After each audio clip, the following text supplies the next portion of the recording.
Donc maintenant, on va s'attaquer à la fonction ix est égal à 1 sur x au point d'abscisse 3. Donc notre but est de toujours déterminer l'équation de la tangente à ce point d'abscisse. Donc on est parti. Donc on calcule le taux d'accroissement de la fonction entre a et a plus h, où a est égal à 3, forcément. Et donc la formule f de a plus h moins f de a sur h, ce qui nous donne ici, dans notre cas, i de 3 plus h moins i de 3 sur h. Donc on va commencer par i de 3, donc voilà, c'est direct, on remplace x par 3, on obtient un tiers. Et on continue avec l'autre, donc i de 3 plus h est égal à 1 sur 3 plus h. On n'a pas vu plus simple pour le moment. Donc notre taux d'accroissement, cela va donner ceci. Hop, ok, donc là, il faut faire attention, on a plusieurs fractions, donc je vais expliquer lentement la démarche à suivre, je vais faire beaucoup de détails, vous pouvez aller plus vite si vous êtes à l'aise, ou au contraire, prendre votre temps si vous avez peur de faire des erreurs.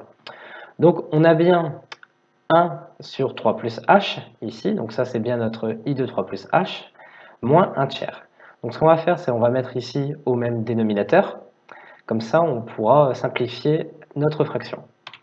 Donc c'est parti. Donc pour mettre au même dénominateur, je multiplie par 1 plus 3 sur h sur 3.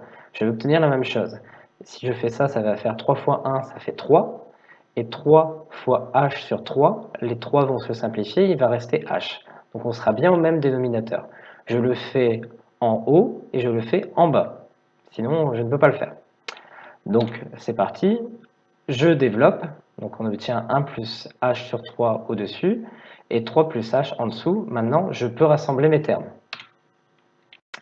Donc, j'obtiens ici 1 moins 1 moins h sur 3. Donc attention ici, il y a un moins. Donc le moins va s'appliquer à toute la fraction. S'applique à toute la fraction. Et donc, par exemple, si je le mets au-dessus, ça va faire moins 1 moins h sur 3. Voilà. Donc ça, il faut faire attention. On voit souvent l'erreur où la personne va laisser un plus ici. Mais voilà, ça ne marche pas. Donc, on obtient ceci. 1 moins 1, bon, je ne l'ai pas simplifié, mais voilà. On obtient moins h sur 3, 3 plus h, et là, j'ai mis h sur 1. Donc, j'ai mis ça pour vous donner l'idée, en fait, parce que là, on a plusieurs fractions les unes sur les autres, donc c'est pas idéal. Et donc, ce qu'on va essayer de faire, c'est de tout mettre sur une fraction. Et du coup, pour faire ça, on dit que diviser par un nombre, c'est multiplier par son inverse. Donc, quand on dit que cette fraction elle est divisée par h, et ben en fait on peut prendre cette fraction et la multiplier par l'inverse. Donc ça veut dire 1 sur h. C'est pour ça que j'ai mis un 1 ici, pour bien penser. Donc du coup ça va nous donner ceci. On a notre fraction là et on multiplie par l'inverse. Donc h, l'inverse de h c'est bien 1 sur h. Ok. Donc là en plus, ça tombe très bien, on a un h au-dessus et un h en dessous. Donc là, ça va se simplifier et du coup, on va obtenir moins 1 tiers sur 3 plus h. Donc, moins 1 tiers sur 3 plus h, je pourrais encore le simplifier, hein, mais pour le moment, je le laisse comme ça. Et donc, on va facilement déduire i' de 3. Donc, un petit rappel aussi, i' de 3, c'est égal à la limite de h, quand h tend vers 0, pardon, du taux d'accroissement. Donc, le taux d'accroissement, ce qu'on a trouvé juste avant. Donc, moins 1 tiers sur 3 plus h. Donc, on fait tendre h vers 0. Donc, ici, ça tend vers 0. Donc, en dessous, là, ça va tendre vers 3. Et donc, on va avoir moins 1 tiers sur 3.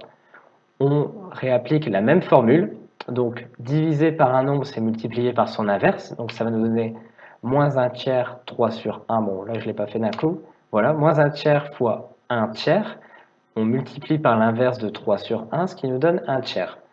Et donc, au final, on obtient moins 1 sur 9. Et maintenant, tout simplement, on peut en déduire l'équation de notre tangente.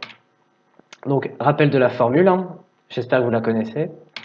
Et donc, y est égal à i' de 3, facteur de x moins 3, plus i de 3. Il suffit de remplacer, donc on a moins 1 sur 9, facteur de x moins 3, plus 1 tiers, il suffit de remplacer aussi. On développe un peu, donc ça fait moins 1 neuvième de x, plus 1 tiers, plus 1 tiers, ce qui nous donne moins 1 neuvième de x plus 2 tiers. C'est l'équation de notre tangente au point d'abscisse 3 à la courbe CI. Donc voilà, je vous remercie d'avoir suivi cet exercice. Si vous avez des questions, vous les mettez dans les commentaires. Juste au-dessus, je vous mets le lien pour la vidéo suivante. Donc ce sera encore un exercice sur les nombres dérivés. Puis je vous dis à bientôt. Allez, ciao!